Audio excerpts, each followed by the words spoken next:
What is up, YouTube, and welcome back to the channel. Today I bring you the 2021 Killing It Again K5 GT line.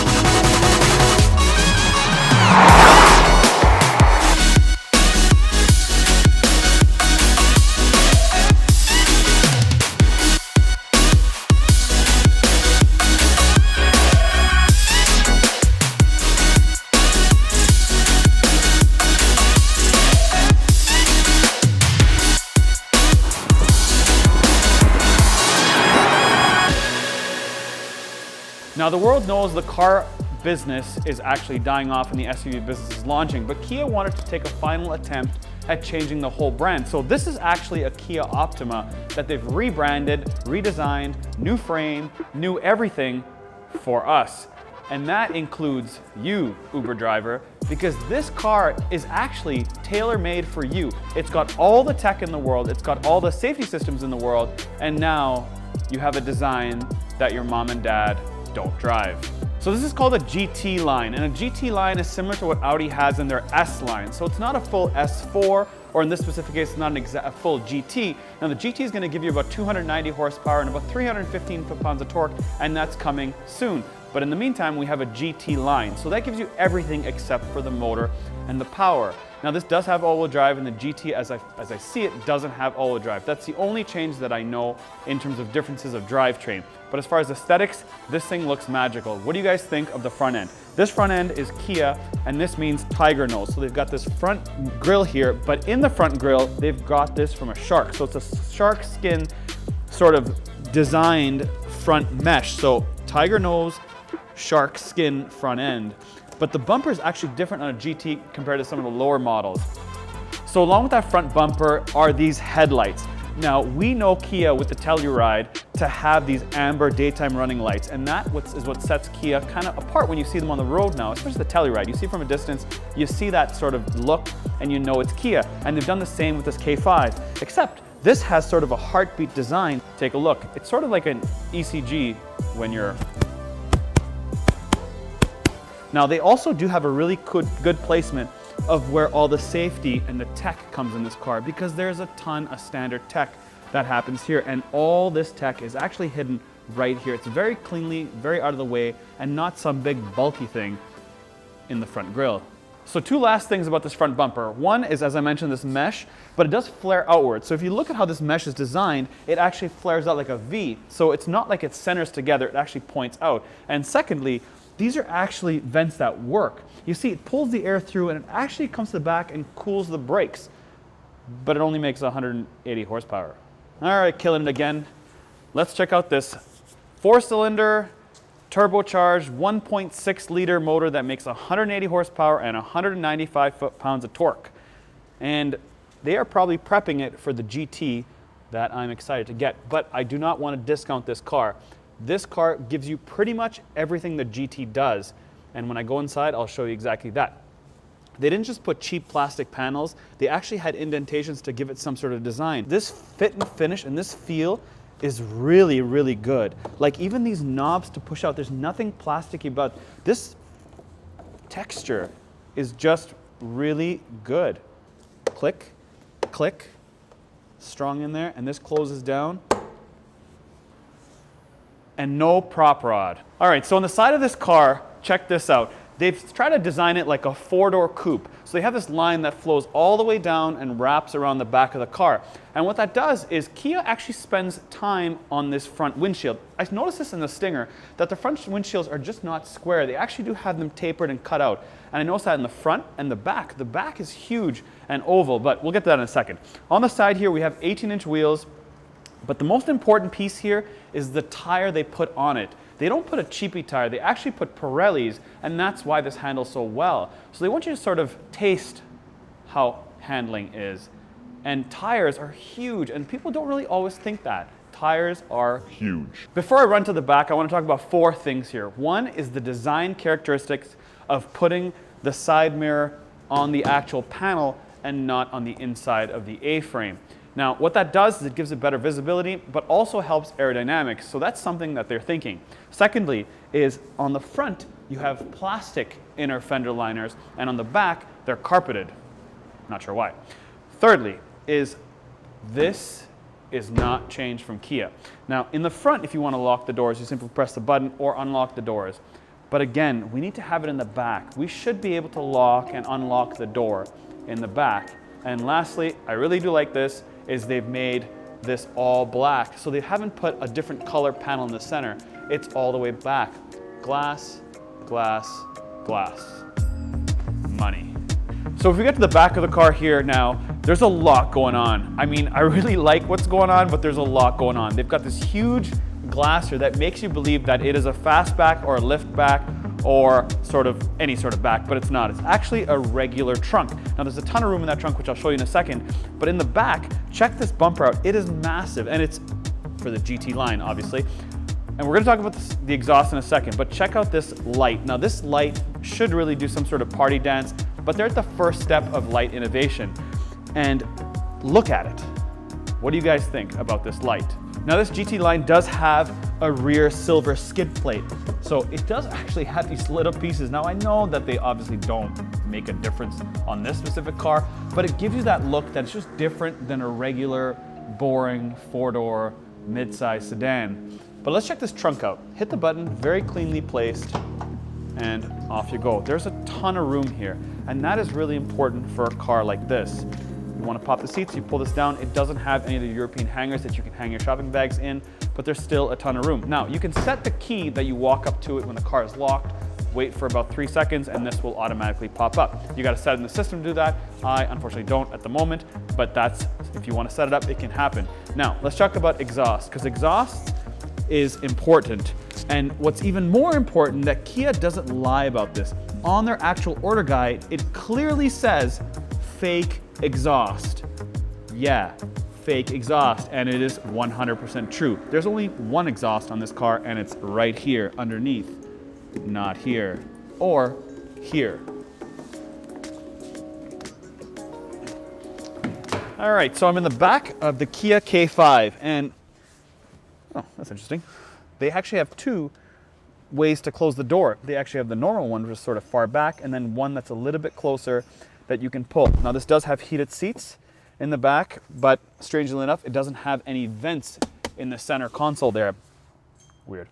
Anyways, it does have 2 USBs, and it does have 2 cup holders. Interesting enough, with the tech in the back here, it does actually override your child locks in the back if there is a vehicle coming this way, so you don't lose your door or your passengers. So that's kind of cool. It uses the front and rear radars to detect that. As far as headroom and space here, there is a ton of legroom. There is a lot of legroom.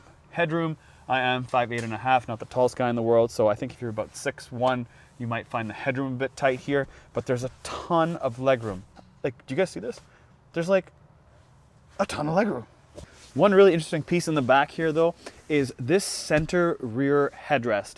It's shaped like this, and that is so that you can actually have decent visibility through this back window, because a lot of these cars, when they actually have a fastback or hatchback design, they actually don't have much of a back window. So this is something they thought about.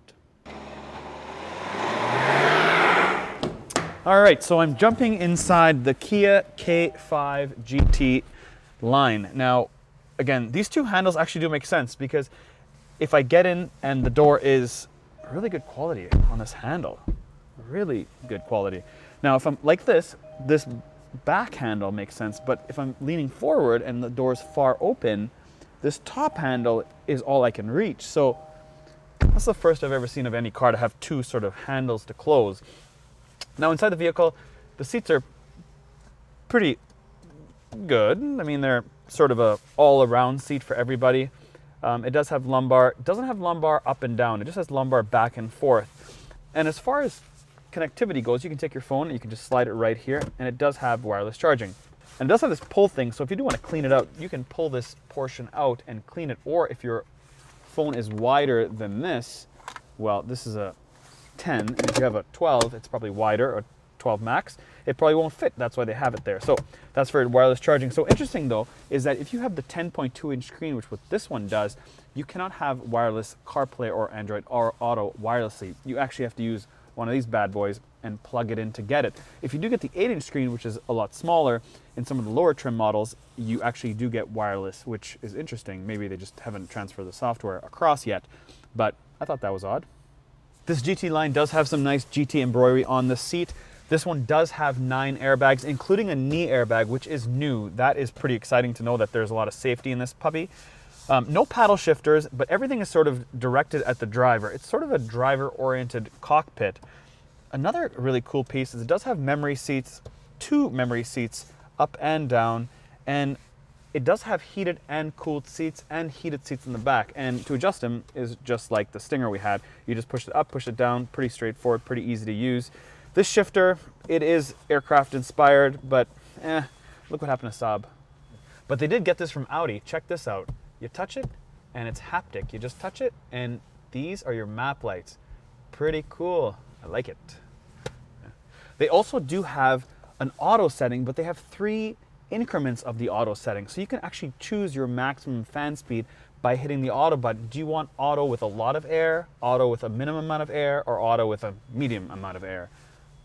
Another cool feature I like is they have auto hold, so you don't have to actually hold your brakes down when you're in traffic. You just come to a stop, let go of the brakes, and the car will brake for you automatically or auto hold you until you hit the throttle. One weird point though is they actually have the heated steering wheel button not on the heated steering wheel. It's actually right here between the heated seats and the drive mode. And kind of makes sense because your heated seats are down there, but I would expect your heated steering wheel to be up here somewhere in the back or in the front, or even sort of with your HVAC controls. But down here, it just seems kind of weird. But one of the coolest features about this car is it has heated nozzles and heated windshield. Oops, did I just break the windshield? Oh, no, I didn't. But it does have heated windshield. That is super cool. So all the people that have Range Rovers and you need to buy a vehicle for your nanny, this might be an option for you. So this GT model does not have a 360 camera. It just simply has a rear backup camera, but it's nice because the screen's really wide. Ian. You can leave that in there. As far as the visuals of this screen, it is very clear and it's nice. I really like how they have these retro numbers for what setting you're on. So your different modes, you can check it out. You can see it's like a Edison light bulb, which is really cool that they have that. One odd thing though is the volume is actually up here. So for the passenger, it's a pretty big reach from there all the way over here. Considering that I have a volume right here, I felt like, I mean, I guess everybody's used to having on the left, but it seems like a really far reach. And check out the width of this CarPlay screen. It takes up the whole screen, which is really, really nice to see. Deep in the settings, I found 2 interesting things. One is something called a blue light filter. So you don't have to buy those stupid glasses on Amazon anymore to limit the blue light in your eyes. It does have a blue light filter. And it also has something called sounds of nature. Check this out.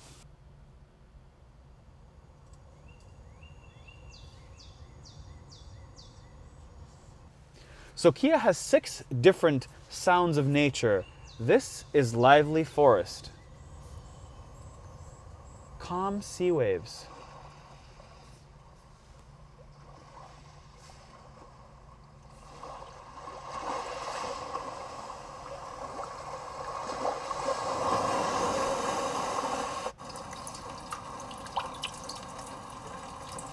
Isn't that funny?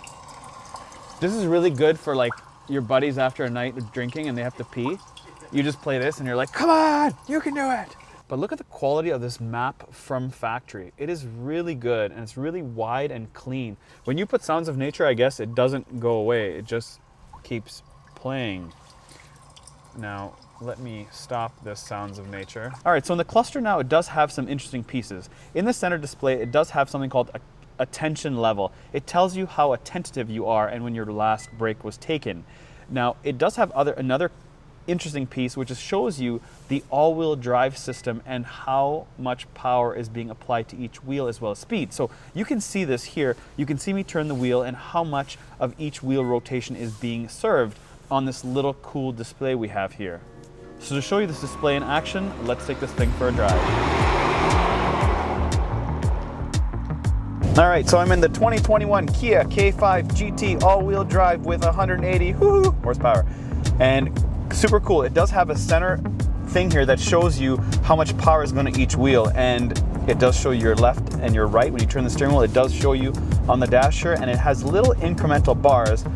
And foot to the ground, and it is front wheel drive bias because the front gets most of the power. Now it does obviously put all the power to the wheels when you're on it and it's under full load, then all 4 wheels start spinning. But that is cool that it displays on how much power there is so you can see how the power is being distributed. So I'm interested because with the GT coming out, this is the same chassis. This is a brand new chassis from Kia. Good light chassis you could throw around. There's no paddle shifters. Well, there's this.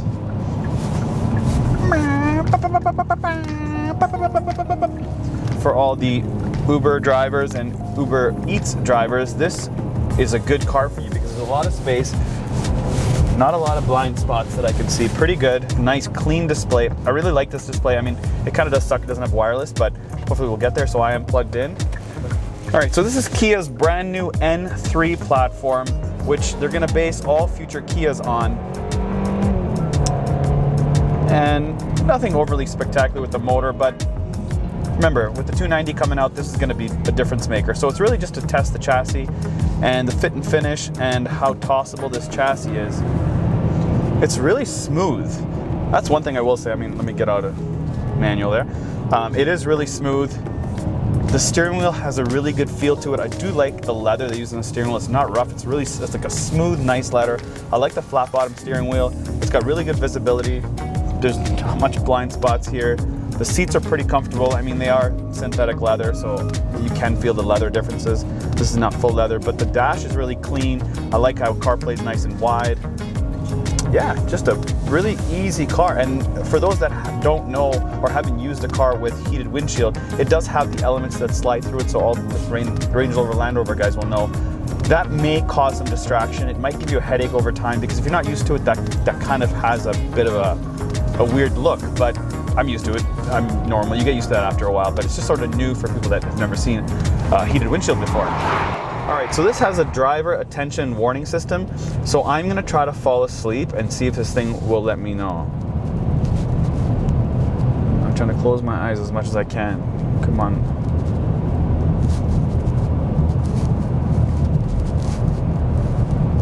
Maybe it only works at night?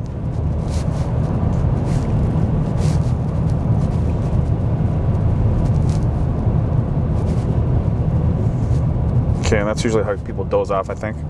I've never dozed off before, but let me try to go one eye. Now the other eye. All right, you're not working. Have fun. See you later, alligator. The suspension is really good. I just really am on Kia's boat when it comes to suspension and steering. It is really, really good. They've done a great job with it. So you don't have to be a full-out driver to actually appreciate their cars. Anybody that gets in it will know that it's got really good softness. The suspension does a good job taking the bumps. The steering is very light and easy, but also feels pretty solid. It's just a really good all-around feel when it comes to Kia. Their suspension and their steering. Now, again, this can use more power and we'll get there. But for those that are just in the city and those that are just commuting and they don't care about power, they want the tech. Again, this has a ton of tech, as I mentioned in the walk around in the studio. And as far as driver feel, I mean, yeah, it's good. Remember, for this price point in an Audi A3, you don't even get memory seat. And this, you get memory seat, all the safety systems, heated windshield, cooled seats, heated seats in the back, got a lot of space in the trunk. Yeah, all you gotta do is get over the nameplate, Kia. But they changed the design, so maybe that will steer you. Who knows?